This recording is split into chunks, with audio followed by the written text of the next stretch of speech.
livro A Didática das Provações.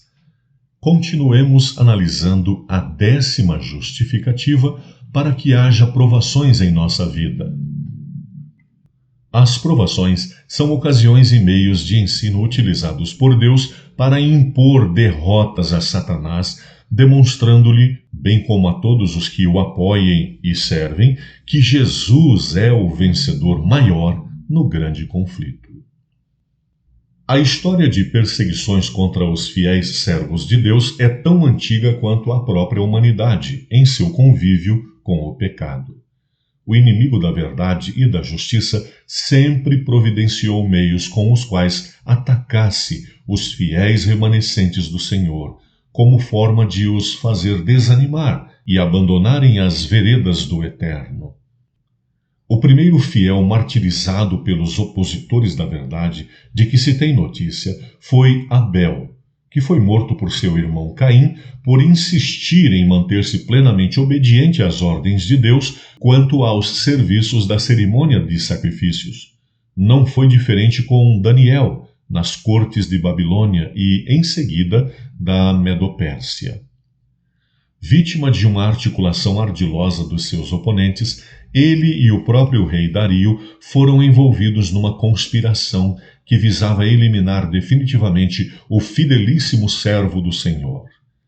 Por trás daqueles homens mal intencionados estava o príncipe das trevas desse mundo, que sempre odiou severamente os filhos perseverantes de Deus. Fizeram com que o rei Dario assinasse um decreto que condenasse à morte toda e qualquer pessoa que, num prazo de 30 dias, dirigisse preces a outra personalidade que não o próprio rei.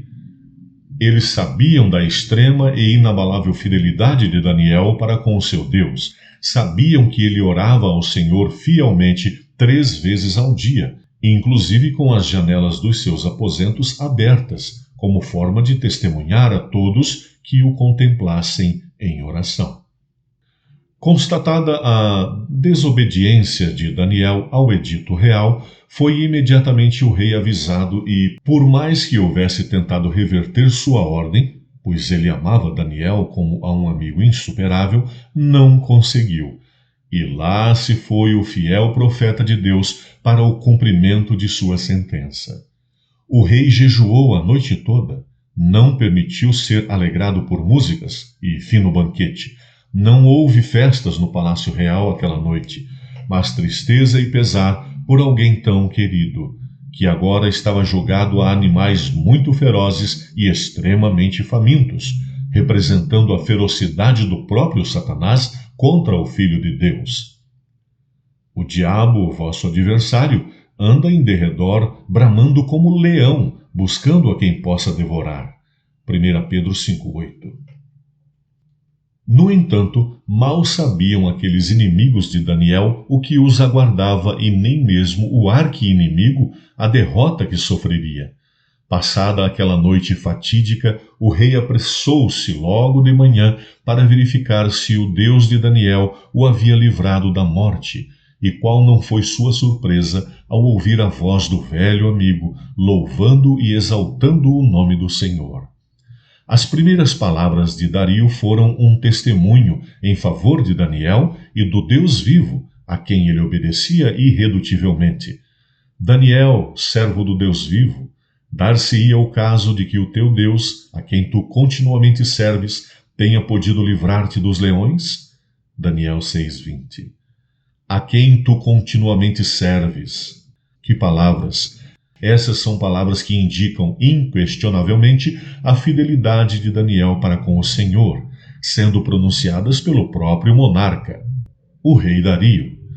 Por décadas, Daniel manteve-se fiel aos seus costumes e procedimentos de adoração a Deus, mantendo com ele uma comunhão contínua, como que numa amizade inabalável.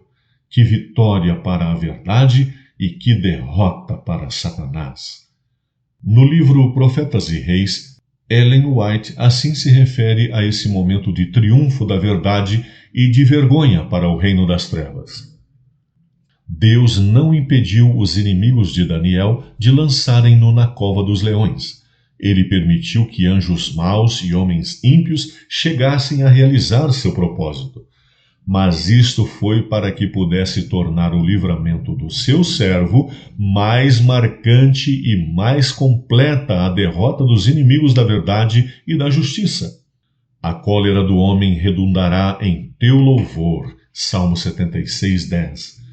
O salmista testificou: graças à coragem desse único homem que escolheu seguir o direito antes que a astúcia, Satanás devia ser derrotado e o nome de Deus exaltado e honrado. Profetas e Reis, páginas 543 e 544. O inimigo vergonhosamente derrotado e o nome do Deus de Israel nobremente exaltado pelo próprio rei Dario. Novamente, um rei gentio baixa um decreto em favor do maravilhoso Deus de Daniel.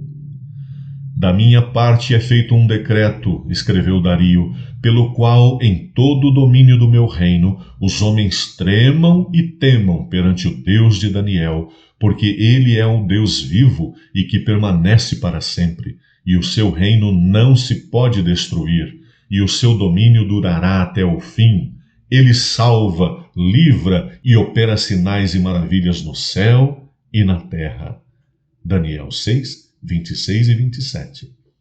Assim é quando fiéis e inabaláveis servos do Senhor mantêm-se firmes no seu propósito de não desistir jamais dos caminhos da verdade e da justiça eternas.